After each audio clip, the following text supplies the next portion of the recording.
Hello dear student, कैसे हैं आप सब। Welcome to our at the Rudram success classes education. आज की क्लास हमारी इंजीनियरिंग मैकेनिक्स की यूनिट नंबर 1 की वन शॉट होने वाली है, जिसमें हम मेजरली सारे इंपॉर्टेंट टॉपिक्स कवर करने वाले हैं। टेंटेटिव जो डेट शीट है वो आप सब लोगों को आई होप पता चल गई होगी। उसके अकॉर्डिंग जो हमारा इंजीनियरिंग मैकेनिक्स का एग्जाम है वो 11 मार्च को है। तो आई होप प्रिपरेशन सबकी अच्छी चल रही होगी। अभी तक सिलेबस आपने उम्मीद है कर लिया होगा कवर पूरा 1 to 5 यूनिट, और उसके बाद चलते हैं हम कुछ इंपॉर्टेंट टॉपिक्स कवर करेंगे इसमें, ठीक है। तो सबसे पहले यहाँ कभी कभी एग्जाम में इंजीनियरिंग मैकेनिक्स की डेफिनेशन ही पूछ लेता है, और वो हमारी आती है 2 मार्क्स में, ठीक है। तो ये भी आ जाती है, तो उसको आपको ध्यान रखना है। इंजीनियरिंग मैकेनिक्स क्या होता है, उसमें हम क्या डिस्कस करते हैं। तो बेसिकली इंजीनियरिंग मैकेनिक्स में जो हम डिस्कस करते हैं वो हमारा है यहाँ पर effects of forces on rigid bodies.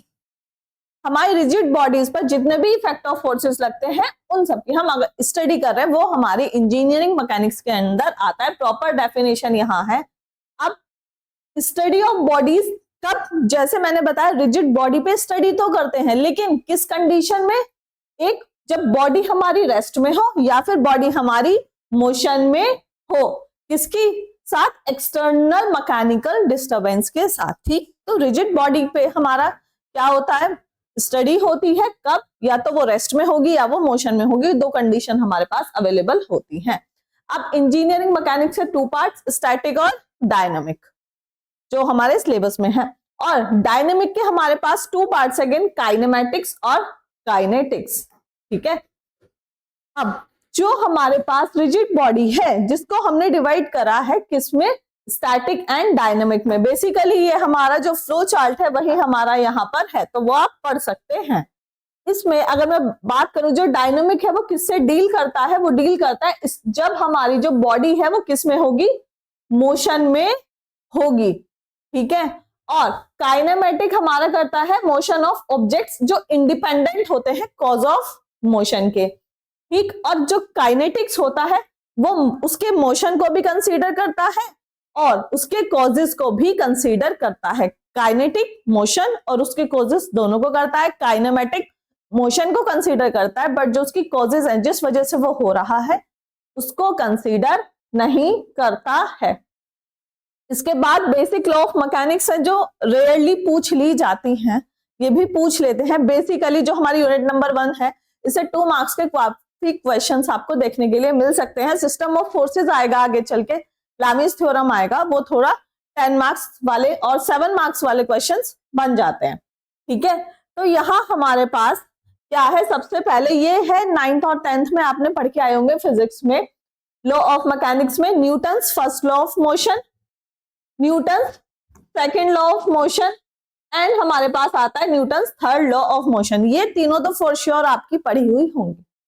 May be जो ग्रेविटेशनल लॉ ऑफ अट्रैक्शन है शायद ये ना पढ़ी हो, रेयर चांसेस हो सकते हैं। तो Newton first law of motion क्या कहती है कि हम जो भी है हर एक body continue in a state of rest और यूनिफॉर्म मोशन में वो होती है, ठीक है। स्टेट ऑफ रेस्ट में भी मिलेगी आपको और यूनिफॉर्म मोशन में भी मिल सकती है, लेकिन एक स्ट्रेट लाइन में, ठीक है। और चेंज होता है स्टेट किसकी वजह से, जो एक्सटर्नल फोर्स लगता है उसकी वजह से। नेक्स्ट आता है हमारा Newton second law of motion. तो ये क्या है, नेट एक्सटर्नल फोर्स है जो हमारे बॉडी पे लगता है in the direction of motion. जिस डायरेक्शन में मोशन हो रहा है उसी डायरेक्शन में लगेगा, और ये डायरेक्टली प्रोपोर्शनल होता है हमारे rate of change of momentum के, ठीक है। इसके बाद आता है third law of motion, every action there is always equal and opposite reaction. अभी हम थोड़ा फास्टली चलेंगे, डिटेल में हमारे डिटेल लेक्चर में अच्छे से है। नेक्स्ट आता है ग्रेविटेशनल लॉ ऑफ अट्रैक्शन। ये क्या है, जब दो बॉडी अट्रैक्ट करती हैं एक दूसरे पे along the connecting line with a force which is directly proportional to the product of their mass and inversely proportional to the square root of the distance between the center, वो हमारा gravitational law of attraction होता है। F is equal to G into M1 M2 upon R square, जहां पर G हमारा gravitational constant of proportionality है। Again equilibrium resultant and equilibrant 2 marks mention भी मैंने किया हुआ है, मैंने जब पहले बताया था। ठीक, मैक्सिमम चांसेस होते हैं मिलने के, और इन सबको मर्ज करके एक लॉन्ग क्वेश्चन भी बना दिया जाता है। तो कैसी भी पॉसिबिलिटी हो सकती है। और क्या होता है, आपको थोड़ा सा पार्ट दे दिया थ्योरी का, देन फॉर एग्जांपल आपसे यही पूछ लिया what is equilibrium and resultant, then उसके बाद एक रिजल्टेंट फोर्स निकालने का न्यूमेरिकल इसमें ऐड ऑन कर दिया और आपका क्वेश्चन बन गया 7 मार्क्स का। तो क्वेश्चन कैसे भी घुमाए जा सकते हैं, ये मत सोचना मैम ने 2 मार्क्स का बताया था तो 2 मार्क्स में ही आएगा, वो उसमें पार्ट्स में ऐड करके भी दे देते हैं, तो इस हिसाब से चलना। ठीक है, तो जब 2 या 2 से ज्यादा फोर्स किसी बॉडी पे लग रहे होंगे तब जो हमारी बॉडी है वो रेस्ट में या फिर यूनिफॉर्म मोशन में होगी, एक्सेलरेशन उसमें नहीं होगी। तो जो हमारा सिस्टम ऑफ फोर्सेस है वो क्या होंगे, हमारे इक्विलिब्रियम होंगे। क्या कहा मैंने, जब हमारी 2 या 2 से ज्यादा बॉडी पे फोर्स है, ठीक, तो वो क्या होगा, या तो वो रेस्ट में रहेगी या फिर वो यूनिफॉर्म मोशन में रहेगी, और उसमें जो हमारे सिस्टम ऑफ फोर्सेस होंगे वो हमारे इक्विलिब्रियम होंगे। इसके बाद नेक्स्ट आता है कि when a body is acted by a system of forces, ठीक, किसी बॉडी पर सिस्टम ऑफ फोर्सेस लग रहे हैं, तो जो हमारा वेक्टोरियल सम होता है सारे फोर्सेस का वेक्टोरियल सम जो होता है उसको कहते हैं हम resultant. Hence, resultant refers to a single force which produce the same effect as is done by the combined effect of several forces. किसी बॉडी पे बहुत सारे फोर्स लग रहे हैं, उस बॉडी पे बहुत सारे फोर्स लग रहे हैं, उन सभी फोर्सेस को मैंने एक सिंगल फोर्स में कन्वर्ट कर दिया है, लेकिन जो इम्पैक्ट सभी फोर्सेस का पड़ रहा था वही इम्पैक्ट हमारे उस सिंगल फोर्स का पड़ रहा होगा। तो जब मैंने उनकी स्टडी करके उसको निकाला तो वो मेरा कन्वर्ट हो जाता है रिजल्टेंट फोर्स में। ठीक है, इसके बाद नेक्स्ट आता है अ नंबर ऑफ फोर्सेस में act on a body in such a manner that the body is not equilibrium. कब हो गया, बहुत सारे फोर्सेस लग रहे हैं लेकिन प्रॉपर वे में नहीं है, तो वो हमारे इक्विलिब्रियम में नहीं होंगे। उसमें जो रिजल्टेंट आएगा बहुत सारे फोर्सेस का, उसकी वजह से चेंज हो सकती है हमारी स्टेट तो है, या तो रेस्ट में है या फिर वो मोशन में है। ठीक है, जो सिंगल फोर्स होगा वो अप्लाई किया जाएगा हमारी बॉडी पर, उसमें क्या होगा, इक्विलिब्रियम आएगी हमारी कंडीशन, आ भी सकती है और नहीं भी आ सकती है। ठीक है, तो इसमें क्या होगा मेरे पास यहां कि सिंगल फोर्सेस में have to be applied to the body to bring it in equilibrium में हमें चेंज करना पड़ेगा, and single force is known as equilibrium.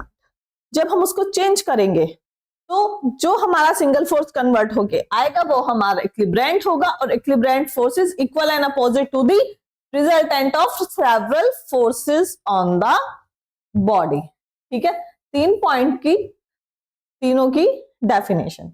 आगे चलते हैं, प्रिंसिपल ऑफ ट्रांसमिसिबिलिटी मिल जाता है, सभी 2 मार्क्स टाइप क्वेश्चन है। ये भी ऐसा है कि थ्योरी दे दी, साथ में न्यूमेरिकल ऐड कर दिया, या सेपरेट भी दे सकते हैं। ठीक, when the point of application of a force acting on a body shifted to any other point on the line of action of the forces without changing its direction, there occurs no change in the equilibrium state of the body. इस point पे लग रहा था, ठीक है, मेरा force इस point पे लग रहा था, मैंने पॉइंट सीधे चेंज करा है, फोर्स लगने की जगह पॉइंट चेंज हो गया, डायरेक्शन मेरी सेम है, तो जो स्टेट है उसकी वो भी सेम रहेगी, वो चेंज नहीं होगी। तो वो हमें क्या बताता है, force acting at any point on the body में also be consider to act any other point. मतलब इसी पॉइंट पे लग रहा है तो मैं इसको यहां भी कंसीडर कर सकती हूँ, क्योंकि लाइन ऑफ एक्शन सेम है, लाइन ऑफ एक्शन चेंज नहीं हो रहा। ये इस फोर्स का लाइन ऑफ एक्शन है, इसी लाइन ऑफ एक्शन पे अगर यहां फोर्स ना लगा के मैं यहां लगा दूं तो जितना फोर्स यहां है उतना ही फोर्स यहां होगा, due to line of action is same. ठीक है, आगे बढ़ते हैं, जो हमारे डायग्राम में है वही यहां थ्योरी में लिखा हुआ है। क्या है यहां पर, एक फोर्स हमने कंसीडर करा है P, रिजिड बॉडी है जिसपे मैंने P फोर्स कंसीडर करा है ए पॉइंट पर, बी दूसरा पॉइंट है लाइन ऑफ एक्शन का। अब मैंने बी पे क्या करा, बी पे मैंने फोर्स अपना ले लिया, अपोजिट डिफरेंट फोर्स ले लिया P1 P2, लेकिन ये एक दूसरे के इक्वल होंगे, collinear point, line of action same जा रहा है। तो मैं कह सकती हूं अगर मैंने यहां पर P2 कंसीडर करा है तो ये जो P2 है वो इस P1 के, नॉट P1, ये मैंने P फोर्स कंसीडर करा है तो ये इसके इक्वल होगा। अपोजिट डायरेक्शन में मैंने P1 लिया, ये P2 हुआ, तो ये सब इक्वल होंगे क्योंकि सबका लाइन ऑफ एक्शन सेम है। ठीक है, next, system of forces, short question long question दोनों में कंसीडर किया जा सकता है। ठीक है, ये आप 2 मार्क्स के लिए देख लो, ये आप 7 मार्क्स के लिए देख लो। ठीक है, वैसे लिखा हुआ है पैटर्न। अब एक चीज, जहां जहां 10 मार्क्स है उस 10 को आप कट करो और उसे 7 करो। आपका पेपर 70 का होगा ना। सुन लो एक चीज, क्वेश्चन पेपर में 3 पार्ट होंगे। सेक्शन ए सभी के लिए बता रही हूँ, सभी सब्जेक्ट के लिए, section B, section C. Section A में 2 मार्क्स के 7 क्वेश्चंस होंगे। ठीक है, 1 2 3 4 5 6 7, नो चॉइस, सभी क्वेश्चन करने होंगे, सारे क्वेश्चन 2 मार्क्स के होंगे, 7 मार्क्स। अब सेक्शन बी में आपको क्या करना होगा, 1 2 3 4 5 क्वेश्चंस होंगे, आपको ओनली क्वेश्चन करने होंगे 3 क्वेश्चन करने होंगे जो 7 मार्क्स के होंगे, 5 में से अटम पैनी 3। ठीक है, सेक्शन सी में आ जाओ। सेक्शन सी में क्वेश्चन नंबर 1 के अंदर 2 क्वेश्चन, 2 के अंदर 2 क्वेश्चन, 3 के अंदर भी 2 क्वेश्चन, फिर 4 के अंदर भी, देन 5 के अंदर भी आपको 2 क्वेश्चन मिलेंगे, और इन सब में से एनी वन। ठीक है, 7 मार्क्स 7 मार्क्स 7 7 और 7, 2 में से एक क्वेश्चन, हर एक क्वेश्चन 7 मार्क्स का, मतलब 5 क्वेश्चन हो गए, 5 क्वेश्चन करोगे 7 मार्क्स के, 35, ये भी हुआ 35, टोटल मार्क्स जो हैं आपके वो कितने हो जाएंगे, 70। तो ये पेपर पैटर्न होने वाला है। सेक्शन ए में 2 मार्क्स के 7 क्वेश्चन आएंगे, नो चॉइस, सारे करने होंगे। सेक्शन बी में 5 क्वेश्चन आएंगे जिसमें से आपको 3 क्वेश्चन अटेम्प्ट करने होंगे। सेक्शन सी में हर टोटल 5 क्वेश्चन होंगे और हर एक क्वेश्चन के अंदर 2 क्वेश्चन होंगे, जिसमें से इस क्वेश्चन के अंदर 2 है, इसमें से कोई एक, इसमें से कोई एक, इसमें से कोई एक आपको करना होगा। ठीक है, तो ये होने वाला है पेपर पैटर्न। अब हम चलते हैं, हम जहां थे, सिस्टम ऑफ फोर्सेस। तो system, when several forces of different magnitude and direction act upon a body, they constitute a force system। अब किसी भी बॉडी पर अलग अलग डायरेक्शन में अलग अलग टाइप से फोर्स लग रहे हो तो वो हमारा फोर्स सिस्टम है, जिसमें system of consider the plane in which force are applied and depending upon the position of the line of action. क्या करा, हम कंसीडर करेंगे प्लेन, ठीक, जहां पर फोर्स अप्लाई हो रहे हैं, और उसकी पोजीशन मतलब लाइन ऑफ एक्शन कंसीडर करेंगे। सिस्टम ऑफ फोर्सेस हमारे 2 टाइप के हैं, कोप्लानर फोर्सेस, नॉन कोप्लानर और स्पैचुअल फोर्सेस। कोप्लानर फोर्सेस में हमारे पास 3 टाइप्स है, कॉनकरेंट, पैरेलल, नॉन कॉनकरेंट। पैरेलल जो हमारे पास लाइक एंड अनलाइक 2 टाइप्स के होते हैं, फ्लो डायग्राम बना के आओगे, बहुत अच्छा इंपैक्ट पड़ता है। देन नॉन कोप्लानर अगेन हमारे पास 3 टाइप है, कॉनकरेंट, पैरेलल, नॉन कॉनकरेंट और नॉन पैरेलल कह सकते हो। ठीक है, तो कोलिनियर फोर्सेस 1 बाय 1 मैंने बता दिया, ये अब पूरी डिटेल देखते जाओ, सब इंपॉर्टेंट है।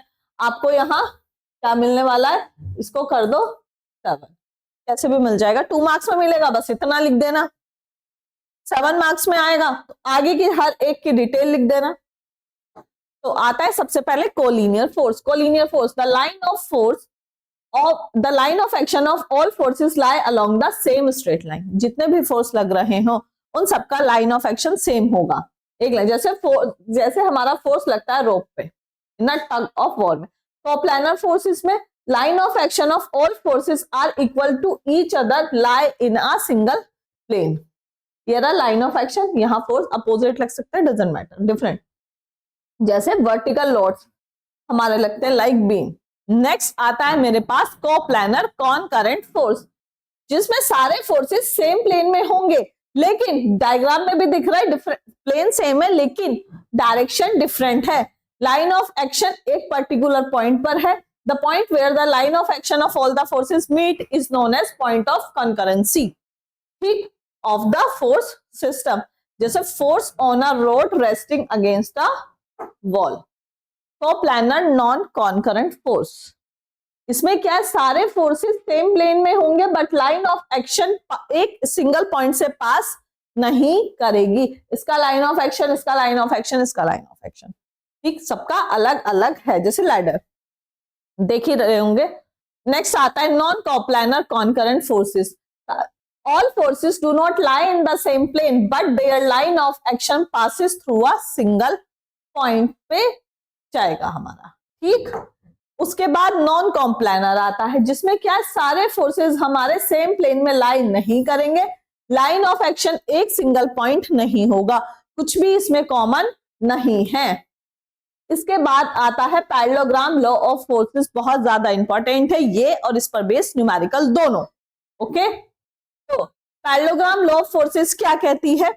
Parallelogram law of forces is used to determine the resultant of two forces acting at a point in a plane and inclined to each other at an angle. दो फोर्सेस जो लग रहे हैं उसका रिजल्टेंट निकालना हो हमें, या फिर इंक्लिनेशन कितना एंगल निकालना हो, ठीक, वो हमारा पैरेललोग्राम लॉ ऑफ फोर्सेस से हम निकाल सकते हैं. अब इसकी स्टेटमेंट भी देख लेते हैं. If two forces acting at a point P और Q, दो फोर्सेस है, एक पॉइंट से हमारे लग रहे हैं. At a point B represent in magnitude and direction by two adjacent side of a parallelogram. इसको मैंने एक्सटेंड करके पैरेललोग्राम बना दिया, इसको आप एक्सपेंड कर दो, तो their resultant is represent in magnitude and direction by the diagonal of the parallelogram passing through that point. मैंने डायगोनल खींच दिया. अब ये इसका R रिजल्टेंट फोर्स है इन दोनों का. इन दोनों फोर्सेस का जो एंगल है थीटा है. मैं इस फोर्स के रिजल्टेंट से बात करूं, एंगल इसका हमने लिया है अल्फा. ठीक, तो जो वहां है वही यहां थ्योरी में लिखा हुआ है, पढ़ लेना आप. उसके बाद आते हैं रिजल्टेंट हम निकालेंगे कैसे. तो रिजल्टेंट मेरे पास ये रहा. ठीक, जो मेरे पास रिजल्टेंट निकल के आएगा वो आएगा R is equal to under root p square plus q square plus 2pq cos theta. मैंने यहाँ पूरा नहीं बताया बिकॉज हम कर चुके हैं डिटेल में कैसे कैसे क्या क्या आया. Under root p square plus q square plus 2pq cos theta, बहुत अच्छे से करना है, इसको स्किप नहीं करना है. अब अगर मुझे इंक्लिनेशन निकालना हो रिजल्टेंट का, डायरेक्शन फोर्स P से हमने एंगल लिया है ना, तो अल्फा कितना हो जाएगा, tan inverse Q sin theta upon P plus Q cos theta. ठीक, देख लो, वैसे न्यूमेरिकल वीडियो अलग आ चुकी है, लेकिन एक इस पर बेस न्यूमेरिकल की इसमें ही देख लो. पैटर्न चेंज हो चुका है, जहां जहां 10 मार्क्स है उस 10 को आप क्या करोगे, इस 10 को कन्वर्ट कर दोगे 7 में, 7 मार्क्स में आएगा. अब discuss the law of parallelogram forces, वो हम पीछे करके आ चुके हैं. दो फोर्सेस लग रहे हैं equal to P and 2P. एक फोर्स P है, दूसरा फोर्स 2P है. Act on a rigid body when the first force is increase by 100. पहला फोर्स P था जो इंक्रीज हो गया 100 से, तो P प्लस 100 हो गया. सेकंड फोर्स मेरे पर डबल हो गया, 2P था उसका डबल कर दो 4P हो गया. The direction of resultant remain unchanged. Resultant same है, वो चेंज नहीं हो रहा है, यहाँ लिखा हुआ है अनचेंज. अब मुझे P की वैल्यू बतानी है. दो फोर्स थे F1 F2, पहला P दूसरा 2P. सेकंड कंडीशन क्या हुई, पहले में 100% 100 इंक्रीज हो गया, दूसरे को उसका डबल हो गया. तो हमें पता है tan अल्फा क्या होता है, Q sin alpha upon not sin alpha, Q sin theta upon P plus Q cos theta. Q की वैल्यू, दो फोर्स है मेरे पास Q और P. P मेरा P है और Q मेरा उसका डबल हो चुका था पहली कंडीशन में, तो मैंने वैल्यू रख दी, इक्वेशन बन गई. अब जब सेकंड कंडीशन में मैंने P की जगह P प्लस 100 रख दिया, 2P की जगह Q में क्या आ जाएगा, 4P आ जाएगा. तो tan अल्फा की value 4P sin theta upon P plus 100 plus 2P नहीं आएगा, Q था मतलब 4P cos थीटा. इन दोनों इक्वेशन को सॉल्व करो, कैंसिल आउट करो, जो कट हो रहा है उसमें से आपकी P की वैल्यू आ जाएगी विच इज 100 न्यूटन। ठीक है, उसके बाद आगे बढ़ते हैं। आगे भी इसी से रिलेटेड न्यूमेरिकल है, आप देख लेना, देखना चाहोगे तो। ठीक है, इसके बाद आगे इसमें हमारे पास क्या है, दो फोर्स है P और Q जो इंक्लाइन हो रहे हैं 75 डिग्री के एंगल पर, मैग्नीट्यूड ऑफ देयर रिजल्टेंट 100 है। ठीक, R की वैल्यू भी दे दी, डिग्री भी दे दी, हमारी एंगल थीटा भी दे दिया। The angle between the resultant and the force P जिसको हमने अल्फा माना था वो है मेरे पास 45 डिग्री। तो P एंड Q का मैग्नीट्यूड हमें बताना है, थीटा है, अल्फा है, R है, तो सबकी वैल्यू रख दो, P और Q की वैल्यू नहीं है, इक्वेशन बन जाएगी यहाँ जब आप सॉल्व करेंगे। अब tan अल्फा फॉर्मूला लगा दो, tan अल्फा जब आप लगा दोगे तो यहाँ पे भी मेरे पास P और Q के रेस्पेक्ट में इक्वेशन बन जाएगी। तो जब आप ये वैल्यू रखेंगे या P की वैल्यू Q के टर्म में आई है, इसको इक्वेशन नंबर 1 में रख दो, सॉल्व करो, आंसर आ जाएगा। अब आते हैं हम रिजोल्यूशन ऑफ फोर्सेस पे। ठीक है,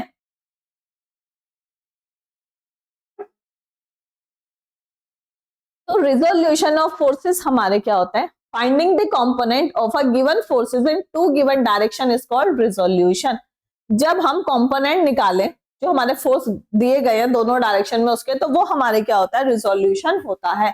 ये जो कंपोनेंट फोर्सेस होते हैं सेम इफेक्ट पड़ता है बॉडी पर जैसा सिंगल फोर्स से पड़ेगा।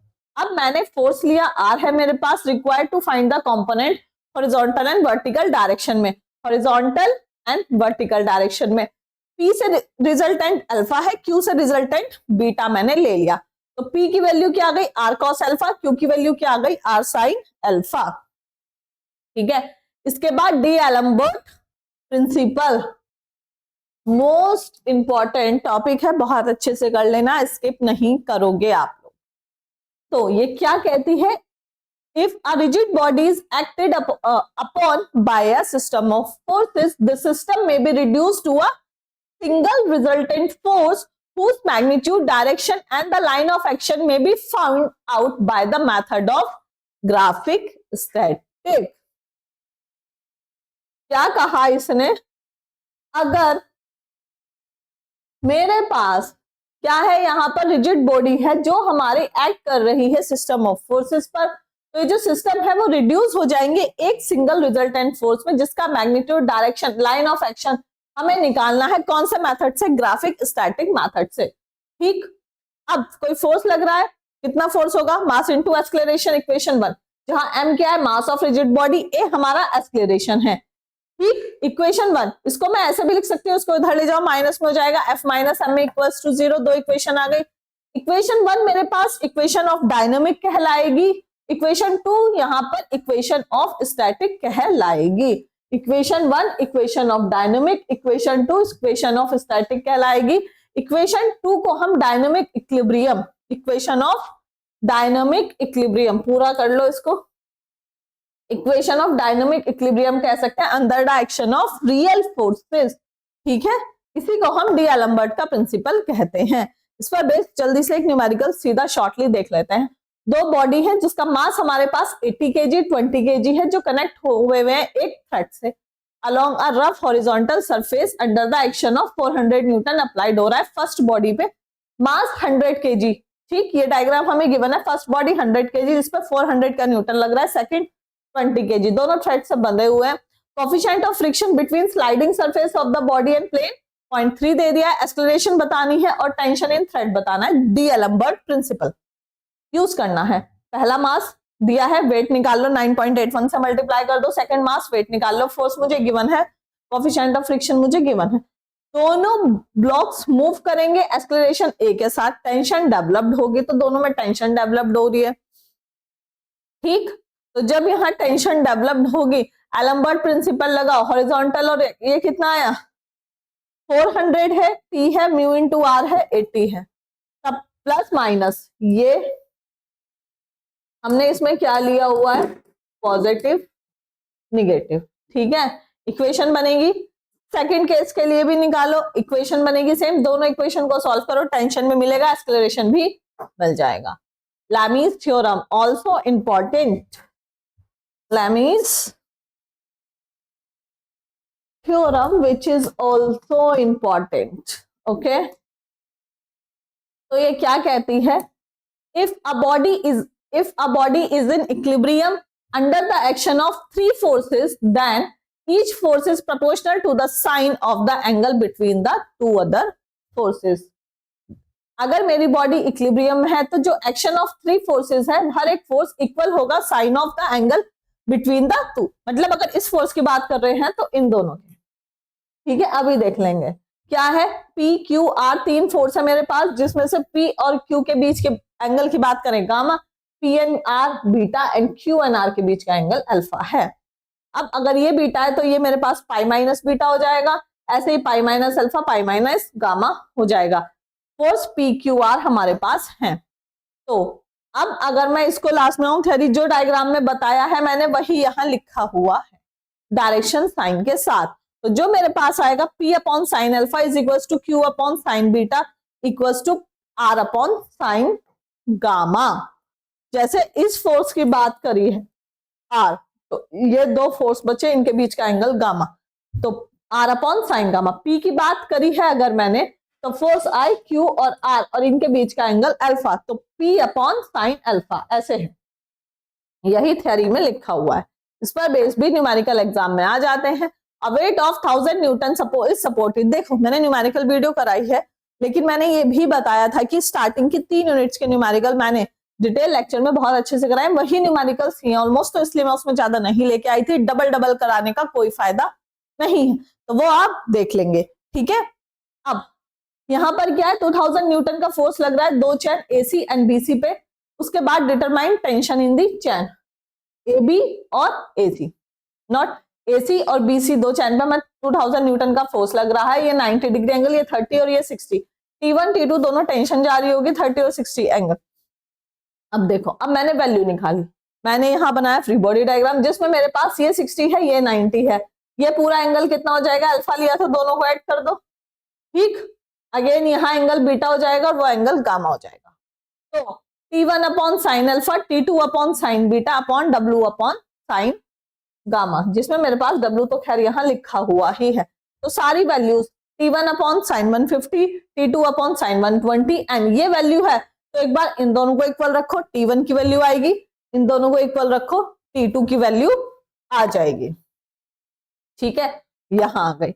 अब इसके बाद चलते हैं हम, ये भी क्वेश्चन वही है टाइप, आप देख लेना। आगे बढ़ते हैं, फ्री बॉडी डायग्राम देख लेते हैं, इसको भी क्या होता है। The force analysis of a structure is made in simplified way by considering the equilibrium portion of the structure. Diagram है, उसको हमें डिटेल में एक पार्ट निकालो उसका, जो हमारे पास डायग्राम गिवन है उसके सारे फोर्सेस, हर एक टाइप के फोर्सेस हर एक डायरेक्शन में दिखा दो, वो हमारा फ्री बॉडी डायग्राम होता है। इसको आप यहां पर पढ़ लेना।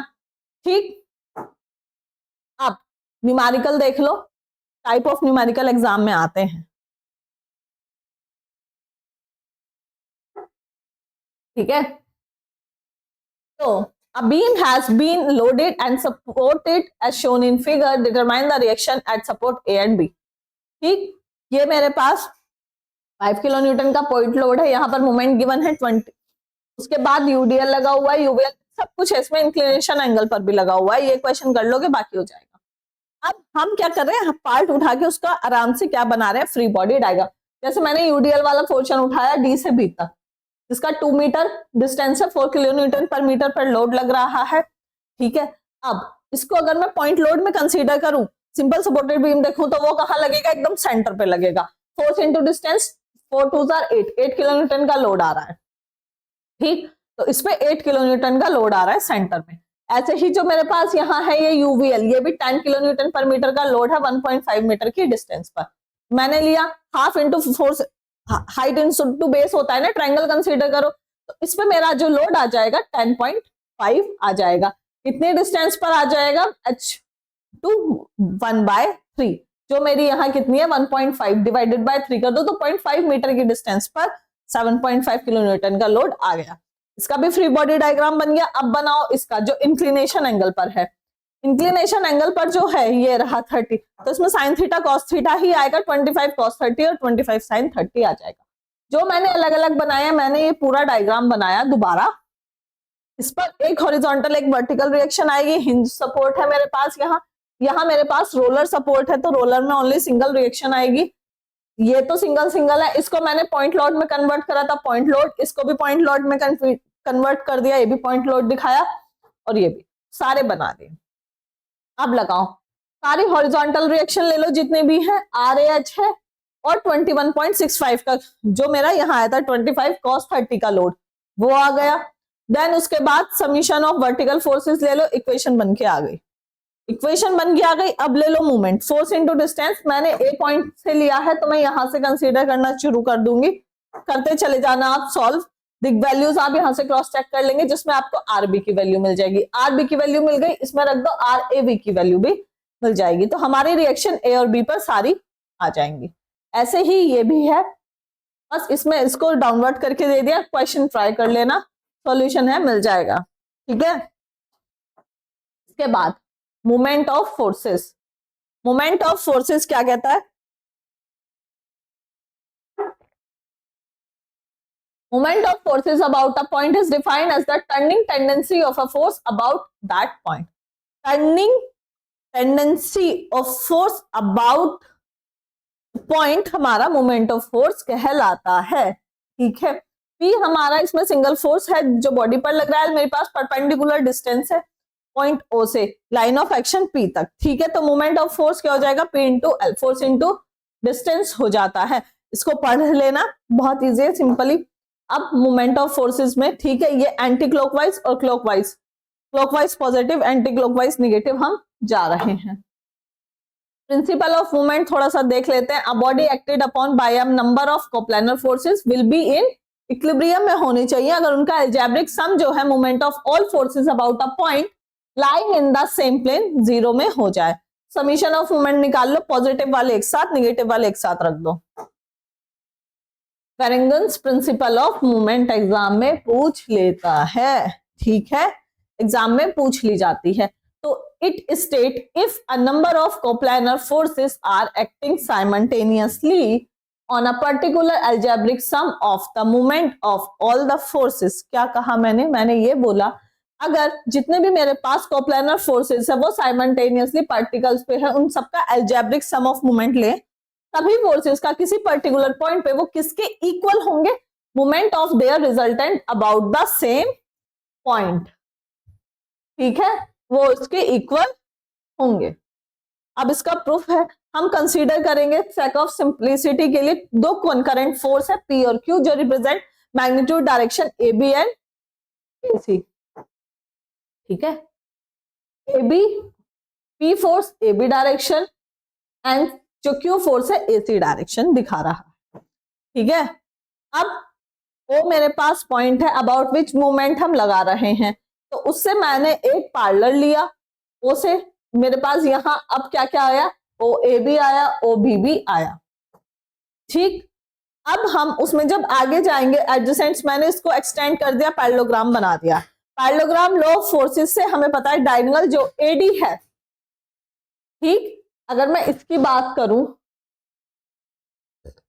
इसकी बात करूं मैं सिर्फ, तो इसमें डायगोनल क्या है मेरे पास, AD है, तो जो AD है वो रिप्रेजेंट करेगा मैग्नीट्यूड एंड डायरेक्शन किसके, resultant of two forces P और Q की, जो मेरा यहाँ क्या है, R है, ठीक है। अब P के लिए 2 into area of triangle AOB आ जाएगा जिसमें मेरे पास फोर्स है, ऐसे ही Q के लिए एरिया ऑफ ट्राइंगल AOC आ जाएगा, ठीक।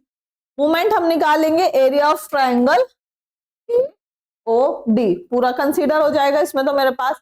अब ज्योमेट्री से देखें अगर हम, तो एरिया ऑफ ट्राइंगल AOD पूरे का तो area of triangle AOC plus area of triangle ACD, सब ले लो, वैल्यूज रखो। अब जब आप आगे चलोगे लास्ट में आपको मिलेगा मोमेंट ऑफ फोर्सेस जो R है अबाउट O, वो किसके इक्वल होगा, moment of forces P about O, क्योंकि पॉइंट तो सेम है, O ही लेना है, moment of forces Q about O, ठीक है। ऐसे ही इस पर बेसिक न्यूमेरिकल देख लेते हैं। Uniform wheel of 600 mm diameter weighing 5 kilonewton rests against a rigid rectangular block on 150 mm height. Diagram में given है, find the least pull through the center of wheel required just to turn the wheel over the corner of the block also find the reaction on the block, take all the surfaces to be smooth. तो dia of wheel गिवन है, weight of wheel गिवन है, height of block गिवन है। तो theta के angle पर 300 mm 150 एंगल थीटा हम यहाँ से वैल्यू निकाल सकते हैं, एबीबी निकाल सकते हैं, पाइथागोरस थ्योरम से वैल्यू निकालेंगे। मोमेंट ले लो ए के अबाउट, बट साइन कन्वेंशन का ध्यान रखना है, पी फोर्स निकल जाएगा। रिएक्शन निकालनी है बी की, तो वो हम निकाल देंगे। अगेन हॉरिजॉन्टल वर्टिकल फोर्स का ध्यान रखते हुए वो भी हमारे पास आ जाएगी। अब आता है मेरे पास रिजल्टेंट ऑफ कोप्लानर और non concurrent forces of system. ठीक है, अब अगर इसकी मैं बात करूं तो इसमें क्या होगा, मेरे पास डिफरेंट स्टेप होंगे। ठीक, बेसिकली ज्यादा डिटेल नहीं, शॉर्ट में देखते हैं, डिटेल हम कर चुके हैं बहुत सारी ऑलरेडी डिटेल लेक्चर में। वन शूट में फिर बचेगा क्या, resultant of coplanar non concurrent forces में रिजल्टेंट आएगा इसका। अगर मैं डायग्राम की बात करूं, मेरे पास यहाँ रिजल्टेंट आर आ रहा है, यहाँ से एक्स डिस्टेंस है, यहाँ से वाई है, ये डी है और ये हमारा अल्फा एंगल है। तो resultant summation of forces in X direction square plus summation of forces in Y direction square का स्क्वायर रूट। अल्फा एंगल निकालना है तो tan inverse summation of F Y upon summation of F X, numerical इस पर base आते हैं। Moment निकालना है आर इंटू डी हो जाएगा। एक्स डिस्टेंस अगर निकालनी है तो D upon sine alpha, Y निकालना है तो डी अपॉन कॉस अल्फा।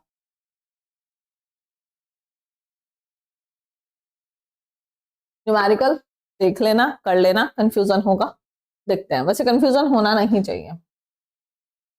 ठीक, इसके बाद आता है पैरेलल फोर्सेस। मैंने पहले ही बोला है सारे फोर्सेस पढ़ने हैं अच्छे से, क्योंकि इसमें टॉपिक के बाद न्यूमेरिकल्स हैं, सारे सिस्टम ऑफ फोर्सेस अच्छे से पढ़ने हैं, एग्जाम में पूछ लिया जाता है। तो forces which do not 2 marks 7 marks possibility सब कुछ है। Forces which do not meet at a point but lie in the same plane.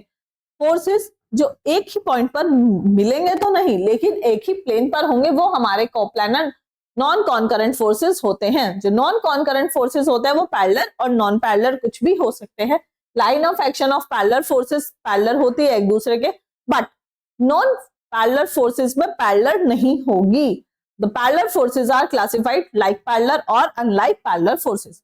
तो जो लाइक पैरेलल फोर्सेस होते हैं उसमें लाइन ऑफ एक्शन पैरेलल होती है एक दूसरे के, ठीक, और सेम डायरेक्शन में होती है। बट जो अनलाइक पैरेलल फोर्सेस होते हैं उसमें line of action parallel to each other and all of them not act in the same direction. Parallel तो होती है बट सेम डायरेक्शन में नहीं होती।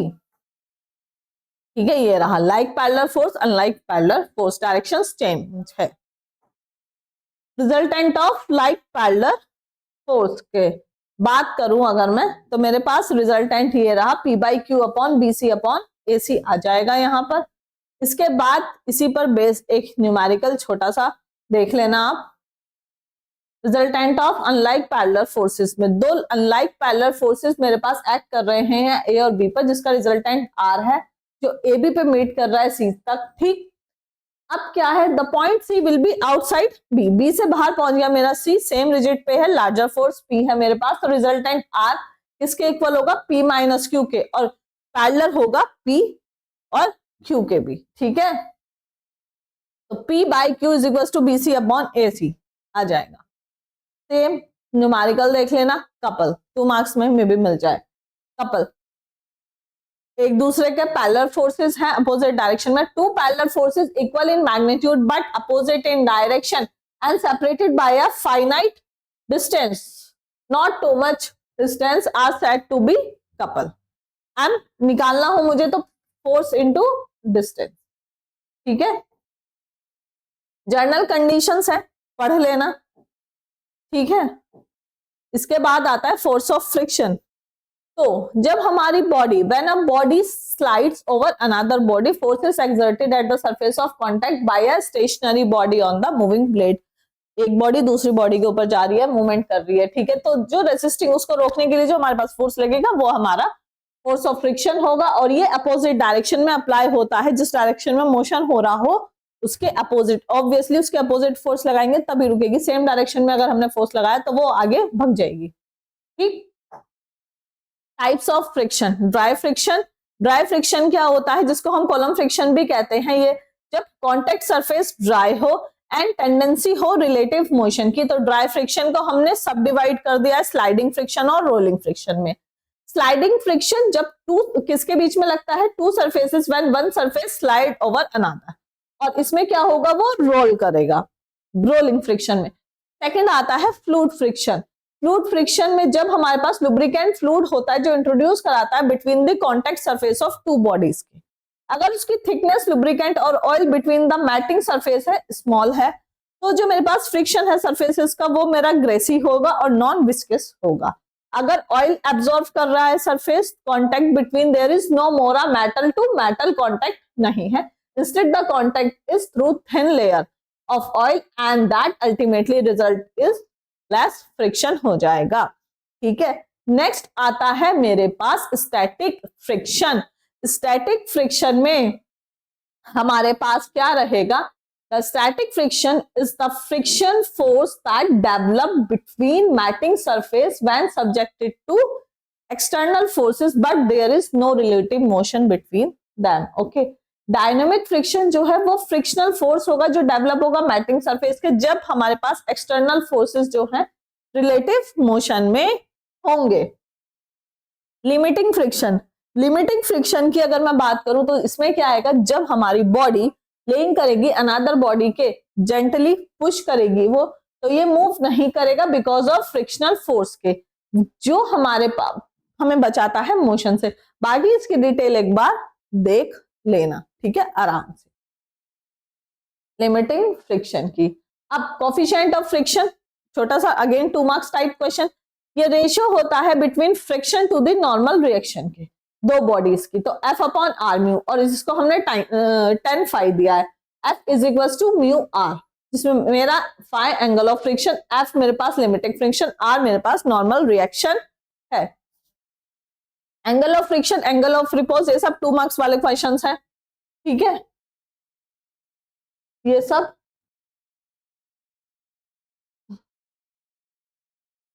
2 मार्क्स 2 मार्क्स। इसके बाद angle of friction, angle of made by the resultant of normal reaction and limiting force of reaction, F upon R. Mu F हमारे पास म्यू आर होता है, mu R upon R, R से R cancel out हो जाएगा, तो 10 phi is equal to mu बचेगा। Angle of repose, maximum inclination of a plane at which a body remains in equilibrium over the inclined plane bye the resistance of friction, तो angle of repose angle of friction के equal होगा। Laws of static friction देख लो, पढ़ लो, यहां जो है basic पढ़ के चले जाना, ऐसे ही डायनामिक और काइनेटिक फ्रिक्शन की पढ़ लेना लॉज, ठीक है। इसके बाद इस पर बेस्ड न्यूमेरिकल इजीएस्ट देख लेना, ठीक। इसके बाद आगे चले वेज फ्रिक्शन। वेज फ्रिक्शन क्या होता है, a wedge is usually of a triangular और ट्रेपेजॉइडल होता है क्रॉस सेक्शनल में। It is generally used for sliding adjustment in a position of a body की छोटे से एडजस्टमेंट के लिए, एंड टाइटनिंग फिट्स और की शिफ्ट शाफ्ट के लिए होता है। वेज हमारा लिफ्टिंग हैवी ऑब्जेक्ट को लिफ्ट कराने के लिए भी यूज होता है, और ये आई थिंक सबको पता होगा। अब ये आप देख लेंगे आगे बढ़े अगर हम इससे।